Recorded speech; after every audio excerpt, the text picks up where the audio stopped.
040343. Vamos com o homem do tempo. Previsão do tempo com Peter Scheuer. Ele que tem parte com São Pedro, mas eu vou começar falando aqui, vamos falar mais sério até nesse começo. Eu vi, seu Peter, que o senhor fez uma incursão lá naquela cidade ali do Paraná. Como é que, putz, eu sempre esqueço o nome da cidadezinha que sofreu a ação do tornado, né? Como é que foi a andança por ali, Peter? O que deu para identificar? Bom dia, meu amigo. Ô, pessoal, bom dia para vocês, a todos. Quando tem uma situação assim muito extrema, como, por exemplo, essa de Rio Bonito do Iguaçu. Rio Bonito do Iguaçu, isso. Isso, Rio Bonito do Iguaçu. É bom, como não é muito longe, claro, é longe tudo tal, mas não chega a ser algo assim extremo. Eu decidi ir lá para verificar qual que foi a magnitude dos estragos, porque eu não tive oportunidade de ir pessoalmente em Guaraciaba quando teve aquele F4. O de Xanxerê eu fui, que foi o F3. Sim. E esses outros aí com categoria F0, F2, eu já fiz vários levantamentos em campo para verificar qual que foi a categoria. Mas o F4 eu nunca tinha feito. E eu fui até lá. Assim, eu cheguei na conclusão que foi um tornado extremamente agressivo. Foi um tornado com categoria F4. Em alguns momentos, provável que ele tenha se intensificado e se convertido em um F5. Então, ele foi idêntico, mas muito parecido com o de Guaraciaba. Ele foi muito parecido. O de Guaraciaba também, ele foi um F4 para F5, esse aí também. Ele foi um F4 para F5. Ele devastou a cidade toda. Ele foi um pouco diferente de Guaraciaba, porque o de Guaraciaba, como a gente ia lá naqueles pontos lá, ele pegou parte do interior, mas pegou um pouco da cidade, mas ali pegou em cheio a cidade. Ele pegou em cheio a cidade. Então, toda a cidade, assim, foi destruída pelo tornado. Quase toda. Eu digo, o pessoal comenta que foi 90%, 80%. Cara, para mim foi 100%, porque tava tudo não sobrou nada. Nada. Aí até tinha alguns postes que já tinham sido colocados, mas eu falei com alguns moradores e o pessoal tinha falado que antes não dava nem para entrar na cidade, de tão devastada que ela estava. Agora já tá começando a ter um fluxo, assim, tá bem movimentado, todo mundo tá ajudando. Mas, assim, analisando, foi um F4 bem robusto. A velocidade desse F4 aí ficou entre 320 a 430 km por hora na rotação do cone. E foi um tornado que ele estava envolto à chuva, e a velocidade desse tornado aí aproximadamente era de 110 km por hora. Então, imagina, mais de 100 km por hora atravessando uma cidade com velocidade tangencial ali de 430 km por hora. E mais, em alguns momentos pode ter passado ainda um F5. Então, aonde ele passou, ele destruiu tudo. Me perguntaram assim a largura desse tornado. Esse tornado aí foi igual ao de Guaraciaba, foi um tornado com categoria F4 para F5. Então, a largura dele é de 1,5 km. É 1,5 km de largura. Então, é algo assim que, se você filmando assim, fica até pequeno, assim, foi. E o pessoal relatando ali, meu Deus, eu falei com um cara ali que, cara, o bicho tava traumatizado. Não, também não tem nem como montar, né? Mas ele falou assim que muitos anos atrás tinha dado um tornado bem parecido com esse. E ele comentou assim que é um barulho horrível. É um barulho assim que parece estar acabando o mundo. E ele falou que ele viu assim carros sendo arrastados, carros voando, até caminhão ele viu assim voando. Ele comentou que teve um outro amigo dele e tal que viu aquela guria lá sendo arrastada voando. Meu Deus. Então... Ai, caiu? Não, tá normal, tá normal. Só se caiu, deixa eu ver o que caiu aí que tu disse que caiu. Tá, ele só caiu o telefone dele, eu acho. Não tinha caído aqui a transmissão. Eu aproveitar e mandar um abraço pro meu amigo Ripa. Ripa está de aniversário hoje, Luciano. Então, um abraço para o nosso querido amigo Ripa, fazendo hoje mais um ano de vida. Não sei se ele já comprou aquela costela Ripa para fazer hoje, né? Para a gente descontrair um pouquinho aqui. Mas parabéns aí para o meu querido amigo Ripa, sempre na sintonia, hoje fazendo mais um aninho de vida. Grande, Dante. Literalmente grande, né? Tem quase 2 metros de altura o Ripa. Vamos ver se voltou o Peter. Alô, Peter? Está reconectando. Está reconectando. Mandar mais uns abraços aqui do pessoal que está acompanhando a gente nas nossas plataformas digitais. Um abraço para a Adri Boff, para o Gustavo Scheibler, para Noy Schwartz, também para Cleo Machado, Geninha Perosa, Verenice Bertocchi. Está de folga na semana, boa folga, Verenice. A Elizabeth Boff, obrigado pela audiência. Aqui no Facebook, a Lúcia Teixeira. Quem mais aqui Voltou, rapaz. Continua aí, Peter, continua. Então voltando ali, que caiu aqui a nossa ligação. Uhum. Aí, assim, foi uma cena, assim, bem terrível, né? Eu sei que a nossa região, ela é uma área que costuma ter tornados, é muito parecida com a dos Estados Unidos, então os tornados que acontecem aqui na nossa região, eles variam de F0 a F2. Uhum. Esses são os mais comuns para acontecer aqui para nós, assim como lá nos Estados Unidos. Esses de categoria F4, F5 também são raros por lá. Não é o tempo todo que acontece, é lá de vez em quando também. E até porque não teria nem o porquê ser um pouco mais forte que isso, né? Então, por lá também é raro de acontecer F4 a F5, assim como para nós também aqui é raro.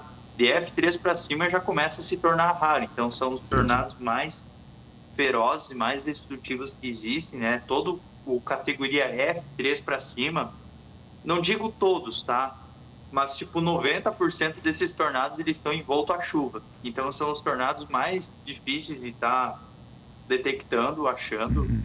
Tu consegue só identificar mesmo pelo radar esses tornados. Porque muitas vezes tu vê só um monstro vindo assim e ali atrás tem um baita de um tornado F4, né? É uma cena assim de guerra mesmo. A cidade inteira ficou destruída. Eu estava olhando aqui. Eu achei interessante é que bem na entrada da cidade, a igreja, se eu não me engano é essa aí, tá? Não tenho certeza. Mas a igreja, ela estava bem conservada, cara, comparado assim com os outros danos. A igreja estava assim bem de pé, assim, tal. Parte, assim, que foi destelhada, assim, mas estava bem... A casa do lado, assim, meu Deus, sobrou nada. Do lado, assim, tudo. Tipo, só a igreja, assim, ficou bem conservada. E outra questão também que chamou muita atenção, que eu sempre falo, é dos banheiros. Sempre que tiver um tornado, um tempo severo, vá pro banheiro. Claro que banheiro de alvenaria, se for banheiro de madeira, acabou com tudo, né? Sim. Nem vá pro banheiro. Imagina, né? Mas se for tipo banheiro de alvenaria, é o melhor local, porque ali não tem tanta ação dos ventos encanados. Então todos os banheiros estavam de pé, todos. Em toda a cidade, sim, só o banheiro. Eu estava olhando aqui, daqui de São Miguel até Rio Bonito, da 236, de Guatambô está lá da 262. Isso em linha reta significa que o troço passou perto daqui, né, Peter? Sim. Na verdade, assim, ó, a tempestade que gerou esse tornado estava embebido a uma baita de uma linha de instabilidade. Essa linha de instabilidade, ela passou tanto por Chapecó, Guatambu, São Miguel do Oeste. E quando passou essa linha de instabilidade, trouxe chuva, vento, granizo aqui para nossa região, ok. Trouxe ventos aí com sustentação de 70, 80 km por hora. Mas o problema é que o ambiente atmosférico de Xanxerê até aquela região estava mais aquecido e estava mais propenso a ter formação de supercélula. Não que aqui não tivesse, só que lá estava um pouco mais. Tem vezes que acontece para nós, tem vezes que acontece lá. E tem vezes que acontece no Noroeste Gaúcho. Sim. Então, o que acontece? Desta vez, nós, como um todo, na verdade, foi perto, né? Tipo, por exemplo, para mim, teve um tornado em Xaxim, que é aqui do lado de Chapecó. Teve um tornado em Dionísio, que também não é muito longe de vocês. Sim. E teve um tornado em Faxinal dos Guedes. Aí depois, por lá, cara, começou a explodir. Explodiu uma baita de uma supercélula. E essa supercélula era uma supercélula clássica. Então ela tinha todos os componentes, tinha o impulso de ar quente entrando, tinha o RFD, o FFD, tinha tudo. E essa supercélula, ela deu de cara com aquele ar quente que estava presente bem naquela região de Saudades do Iguaçu.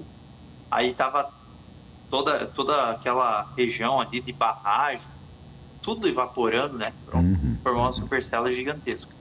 Peter, e essa noite o vento foi forte também por aqui, não sei como é que foi em Guatambu, né? Aqui deu uma ventania, era umas 2h pouco Sim. da manhã, Deus o livre. Não, mas ontem à tarde, Luiz.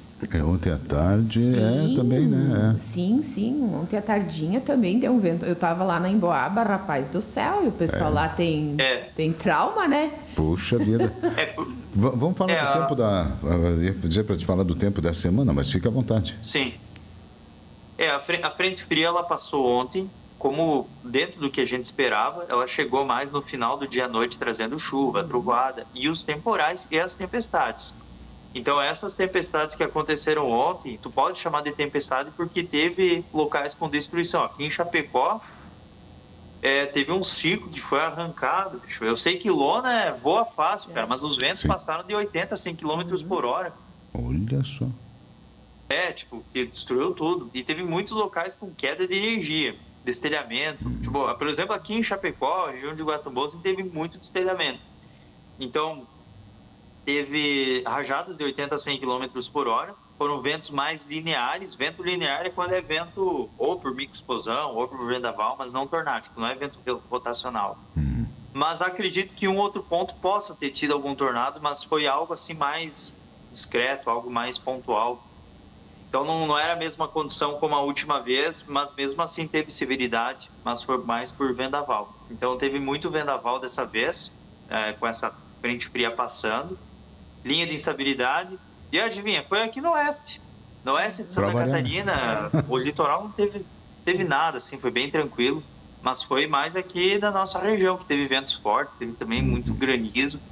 Bom, então assim, a frente fria ela já passou. Agora é mais chuva, garoa, períodos de melhora, começa a ter algumas aberturas de sol. E ao longo dessa terça volta a ter uma perturbação nos níveis médios da atmosfera. Então tem previsão de novas pancadas com trovoadas ao longo do dia, mas não ruim o tempo todo também. Então hoje e amanhã é bom levar um guarda-chuva. E aí na quarta, quinta e sexta o tempo é bom. O sol predomina, esquenta bem, a temperatura máxima prevista fica próxima dos 30 graus. E no fim de semana volta a ter aquelas trovoadas de verão por conta do aquecimento. Tranquilo. Nós temos a Faísmo, né? A Faísmo começa agora na quarta noite, né? Exatamente. Mas quarta? Deixa eu ver agora. aqui. Sim, ela vai começar dia 19 à noite, né? Que é quarta-feira. E depois aí ela tem 20, 21, 22, 23. Outra coisa, agora tá 16 graus aqui, tá friozinho esse negócio, né? Porque assim, a frente fria ela passou. Então, quando é uma frente fria, que ela é clássica como esta, tem que cair a temperatura. Então, assim, passou a frente, cai a temperatura, o ponto de orvalho também ele já diminui bastante. Ontem estava 23 graus o ponto de orvalho, hoje já está 16. Puxa. Então já não tem mais risco de temporal. Pode ser que amanhã suba um pouco, porque vai ter uma perturbação lá em torno de 5 quilômetros de altura. Mas mesmo assim já diminuiu bastante. Vai amanhecer frio na quarta e quinta. Deve amanhecer com uns 11, 12 graus, mas à tarde já vai para 30. E aí na sexta vai amanhecer com 20 e à tarde 30. Eita. Aí assim, na outra semana, agora nessa segunda quinzena já não tem mais muita chuva, tá? Uns 50 milímetros até o final do mês. Então vai ficar abaixo da normalidade. Em vez de chover 200, vai ficar entre 150, 140 milímetros, já não tem mais muita chuva. E a outra semana, assim, ela é bem de verão, tá? Já começa a entrar no clima do verão, assim, aos pouquinhos. Muito bem, meu amigo Peter. Minha amiga Rose Fantinelli está nos assistindo em Igrejinha. Lá tem chuva no presente momento. Um abraço para ela. A Noe Schwartz está pontuando que lá na casa dela teve queda de luz lá às 8h30 e até agora, há pouco, não retornou, viu? Pegou vento ali. Lá com a Porã deu um vento forte também, viu? Também. Mas beleza, meu amigo Peter. Boa semana. Bom trabalho. Boa semana para vocês. Tchau. Até mais. Um abraço para a Marlete, Cecília Wagner Brown, também para o Gil do Madruga, Janete Escher, Rony Scheibler, Irlei Darcy, Ivone nos acompanhando, Cirlei